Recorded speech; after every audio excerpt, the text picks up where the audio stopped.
The key indicator that we're really looking for in terms of when it's time to harvest our sweet potatoes is the average soil temperature.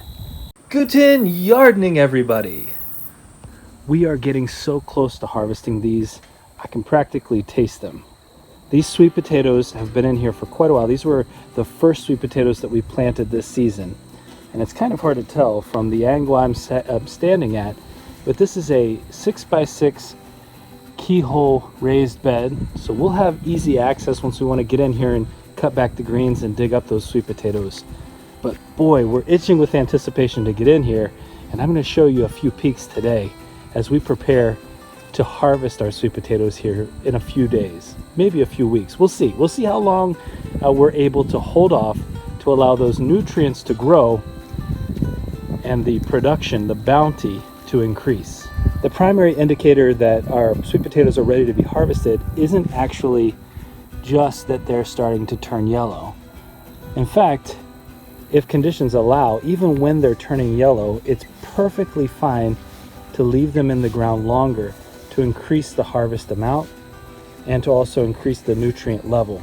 And boy, these sweet potatoes are super nutrient dense. One of those key nutrients is beta carotene. Now, beta carotene in and of itself isn't necessarily something your body has to have, but what your body does with beta carotene is transforms it into vitamin A, and that is incredibly useful to you for your skin health, your eye health, and much more.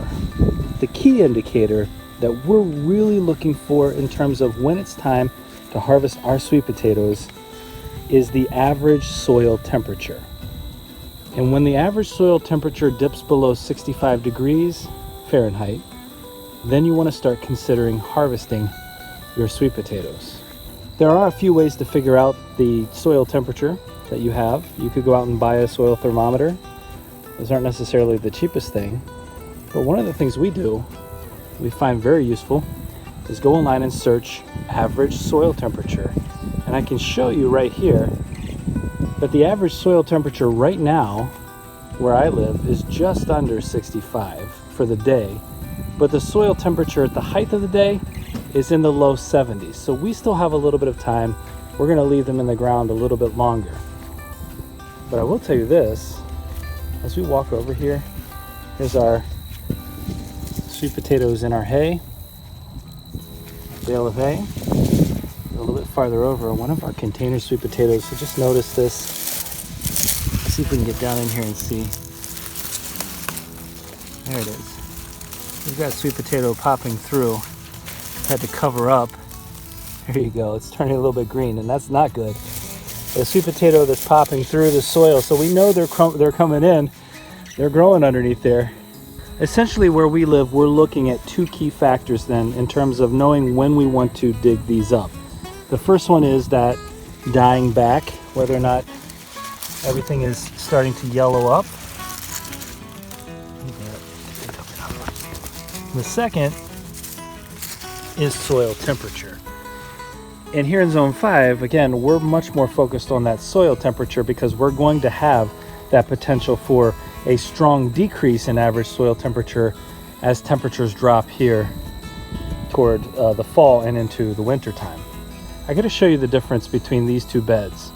So a couple of months ago, we planted this bed with only about 80 days until the average first frost, whereas these have been planted way earlier, well over a month before that. And so you can see the difference in terms of not just the damage from the insects, but the coloration of it. The general size is a little bit more full here, a little bit more well developed, but we still have, as we zoom in here, we still have some sweet potato flowers here.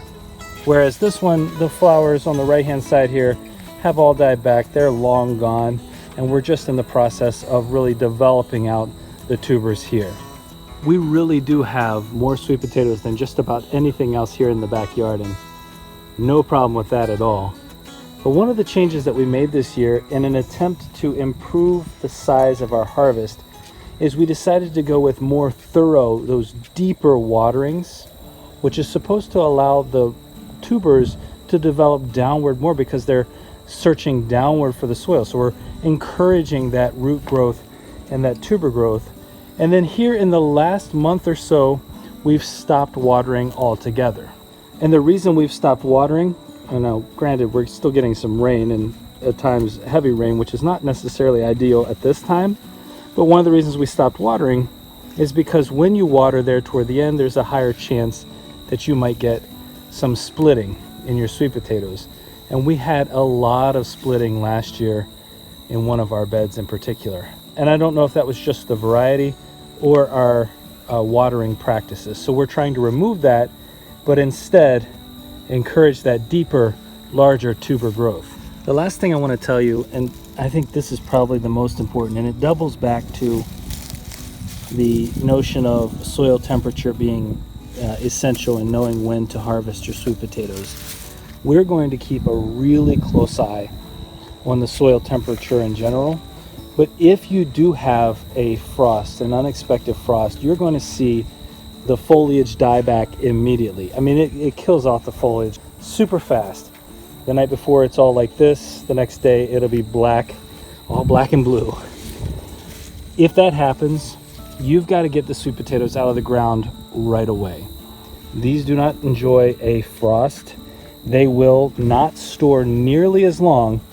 Sweet potatoes are not frost hardy, and if you allow them to undergo that experience of getting hit by the frost, you'll find that their storage life, their shelf life potential is greatly decreased. So if you can help it, you're going to do your best to monitor that soil and get them out before it happens. There is nothing I want more to do than just to dig down in here and see the sweet potatoes that are ready. But we're going to hold off a little bit longer. Patience is a virtue. And we're gonna see what the payoff is. We can't guarantee anything, but these have been growing great, and we just hope for the best with our upcoming harvest. So you stay tuned, and you'll see just what we get out of all of these delicious sweet potatoes. We hope you found some information helpful in this video as you're growing and getting ready to harvest your sweet potatoes. Give us a like and let us know how your sweet potato harvests are going. And as always, remember to share and subscribe. And most importantly, when you're with us, you are good to grow.